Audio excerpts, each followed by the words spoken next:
Hey guys, Shaw here, and I am back in Ajar's Eternal Palace covering Mythic Queen's Court this time around while playing my Elemental Shaman. Out of all the fights in the instance, this one has to be by far my favorite fight. I am looking forward to covering it in great detail and breaking down my build and playstyle for this encounter for you guys. Shamans have this cool innate ability to funnel, which essentially, if you don't know what that means, it means that we use dots to significantly increase our single target damage. A lot of classes can do this. You can make an argument for Shadow Priests, Boomkins, and Warlocks, and Rogues, stuff like that. But by far, Shamans have some of the strongest potential to do so. So we will be looking to maximize our single target pressure during this encounter by utilizing the toolkit of the Shaman.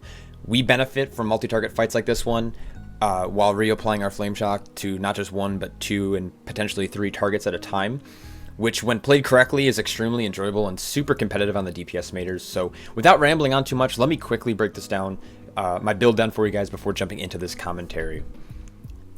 So to start, let's take a look at my talents. I'm going to be running a very similar talent tree that I ran on a lot of the previous bosses, and very, very similar to Orgazo, which is the fight that we just looked at.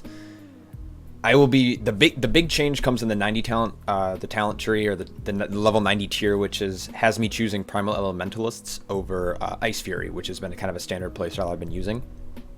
The Primal Elementalist allows for extremely high burst windows while also keeping the rotation simple. You can easily have success on this fight playing any talent in this tier, but this is just the recommendation, and this is the build that I use specifically for this encounter and this commentary.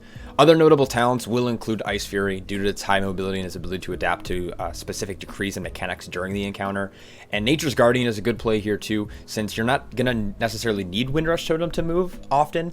I play Windrush Totem just because it's what I'm comfortable with, but Nature's Guardian, if you're not comfortable with the mechanics yet, it kind of acts as a safety net for your healers, as well as an assistant to your healers, so they don't have to heal you as much. Regarding essences, we're back with our standard setup, which includes our major slot being taken up by Condensed Life Force, and our two minor slots being filled by Crucible of the Flame and Conflict and Strife. Another notable minor for this fight is actually the Essence of the Focusing Hours due to its higher haste that it provides, which increases the proc rate and turn allowing for more Lava Burst procs to occur. So depending on the build, this may be an essence you want to take over maybe Conflict and Strife, or maybe over Crucible of the Flame, but it's kind of up to you to justify that. Now, when it comes to Azrael traits, we're going to keep one thing in mind, and that's mainly that this is going to be a two-boss fight until the very end. We're going to be running a triple Igneous Potential, which is per usual, with our other slots being taken up by Lava Shock, and then maybe any other trait that provides a secondary stat boost. For this fight, I ran 2 Lava Shocks to be specific, and 1 Swirling Sand, but feel free to use whatever you feel comfortable with, and this may include Blightborn Infusion, Natural Harmony, Loyal to the End, or really any other traits. I've seen a lot of Shamans run the Engineering Helm and using that Intellect proc as well. So it all comes down to preference and playstyle, but I've found that this build is consistently outperforming any of its counterparts. So lastly, we are brought to secondary stats, and similar to Orgazo, we're going to want to hit a small haste cap before stacking Verse and Critical Strike, and then again you're going to want to avoid Mastery at all costs. On screen you're going to see what my secondary stat distributions are for this fight, but feel free to adapt it to any of your adapt it to your playstyle, essentially is what I'm trying to say. When it comes to what you see on screen here, what I mean by stat distribution is if you add up all your stats and divide them, this is how much you're going to have in each one. I don't have 35% verse and 35% crit, but this is what you should be kind of aiming for if you divide all your stats up. So with this build in mind, our goal is to maintain 100% uptime on our Flame Shock on the minimum of at least 2 targets, pretty much both bosses, and then dotting up any sparks when they spawn. This allows us to apply a hefty amount of single target pressure with procs and super beefy Earth Shocks. So keeping this in mind, let's jump straight into the commentary. Alright, so we're going to be looking at pretty much doing our standard opener here. So we're going to be starting with a Stormkeeper into Totems into Pre-Pot into Lava Burst into Flame Shock on Sylvaz to start. Popping everything from all our majors, so Condensed Life Force, Fire Elemental, Hero, and then we're just blasting into Sylvaz. So when it comes to positioning, I'm looking to position myself between Pashmar and Sylvaz. This is kind of the spot that I've chosen for this encounter. And this is just so I can kind of keep an eye on both of them, because I'm trying to keep that, like I've mentioned, I'm trying to keep that uptime on both of them for just Flame Shocks all around. So as soon as these potent sparks spawn, I'm going to swap to it, get my Flame Shock up, and then I'm going to continue that rotation. We still have Hero going, so I'm doing a lot of damage. And when it gets low, I'm switching back to Sylvaz just so my casts aren't interrupted because the spark died. So this fight is essentially kind of making sure you're keeping your uptime, like I kind of mentioned before, For this, we have an assigned group that's going to be soaking these charges. I'm kind of the backup for that, but I'm going to be trying to not do that and move as much as I'm trying not to move I'm trying to move as little as possible so I can just turret, because that's what Shamans do best. So Zealous Eruption comes up, we're making sure we're inside of it, but the next decree is coming out. So essentially what we cannot cast the same spell twice, so you have to be careful here. If you get a Lava Burst proc, you want to make sure that you didn't just cast Lava Burst and you want to be casting another spell. Feel free to fill this with anything from Frost Shock to Lightning Bolt to Flame Shock. I do get the charge here, so I run to the edge of the room, and I'm going to get knocked here, and I'm going to quickly try to make my way back. Because we have both of our Flame Shocks rolling, I'm getting decent procs, and I have also ways to damage on the go. I've kind of chosen a spot to stand, and it's always going to be along this ring for each decree. And what this allows is, it allows me to maintain my spot in between both bosses to keep up our uptime on our Flame Shock, but it also allows me to properly kind of watch my totems and always be in range. If I'm constantly on the edge of the room, I have the most amount of movement that I want to do, and I don't want to move at all. It is preferred. So I'm making sure that I'm near the middle of the room for both totems and also the minimum movement. So the next Spark spawn, I'm going to be swapping to it as soon as my Flame Shock comes off a cooldown, and we're going to start blasting into it, making sure it dies as soon as possible. For this decree, we're going to be, there's a number of right above my unit frame. As soon as it hits 3, I'm going to be moving to try to drop. You can go a little bit longer, but our raid has just decided everyone moves at 3 stacks. So we keep the damage nice and low. So we're going to make sure if we can't apply Flame Shock to the Sparks, make sure you're at least keeping them up on the boss. I let it fall here on Sylvaz, which is a no-go. You definitely want to keep it up. So this wasn't a perfect play. I got charged again for the 2nd time in a row now. So I'm moving to the edge of the room. Everyone's going to soak this one because once we take damage, we can't be healed. That's the current decree, obey and suffer.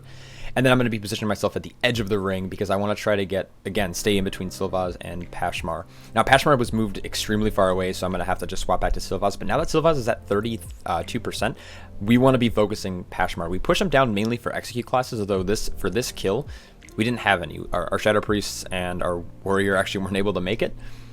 We do have the Mages, but their damage is actually pretty low on this fight. Mages have a harder time just because Ignite's not being spread to all targets, but anyways, we are making sure these decrees are soaked at all times. It's pretty easy, but again, we want to move as little as possible. And then making sure we're keeping that uptime. So this 2nd time around, all of our majors just came up. We used Fire Elemental a little while ago. We just popped our Condensed Life Force, and this is where I choose to do my 2nd pot because I'm going to get the haste from the Elemental. Now you have to be careful with these overlaps with Violent Outbursts because it leaves you with not a lot of room to move around, especially when you have to get your whole group stacked. And then as soon as these sparks spawn again, we're going to be making sure we're getting as many Flame Shocks up as possible.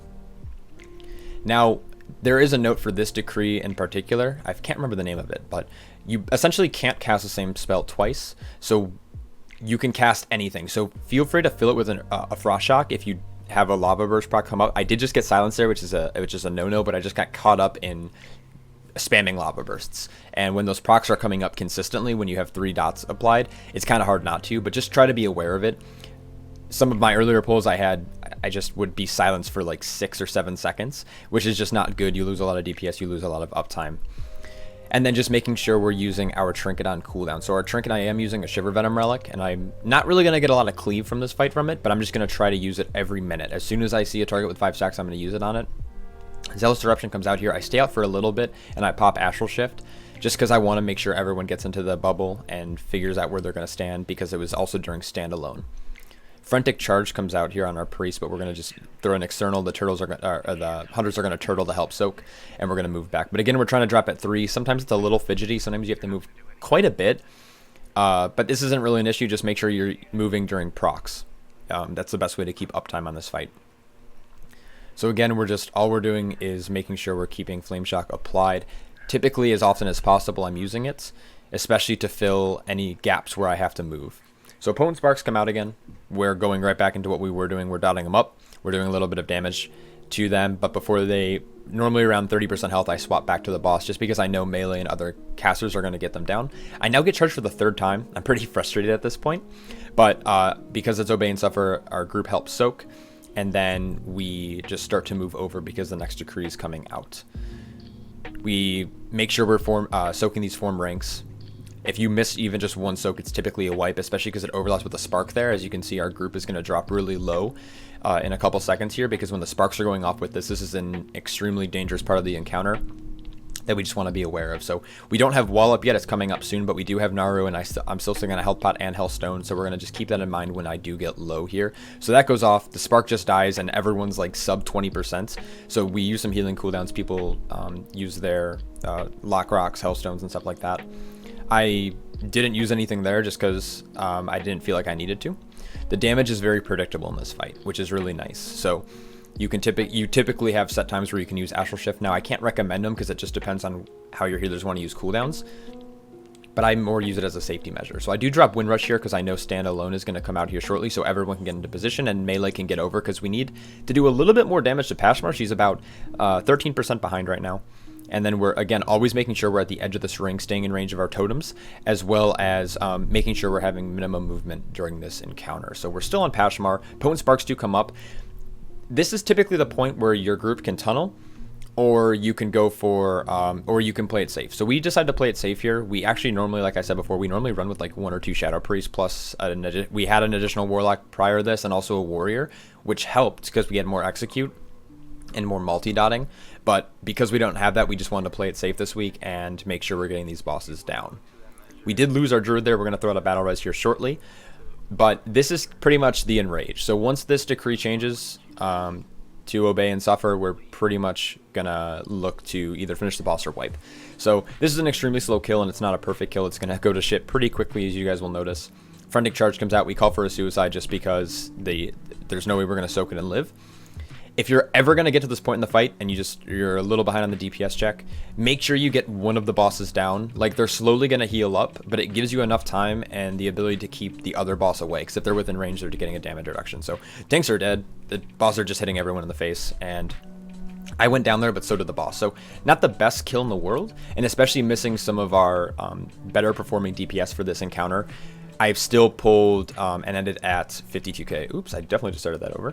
So ended at 52k here, 52.7, which is pretty decent. I feel like if we had a little bit faster kill, I could have been a little bit higher. I didn't play this perfectly. I didn't have full uptime on my dots, which is something that you want to keep in mind during this encounter. And then just making sure you're not getting silenced. There's like little mistakes that I made, but I think I've killed this now 4 or 5 times. We have it on farm, but now that we're progging on Ajara still, we're just extending every week. So I felt like this was my best kill, but again, just some key takeaways from this playing as an Elemental Shaman is that uptime is huge.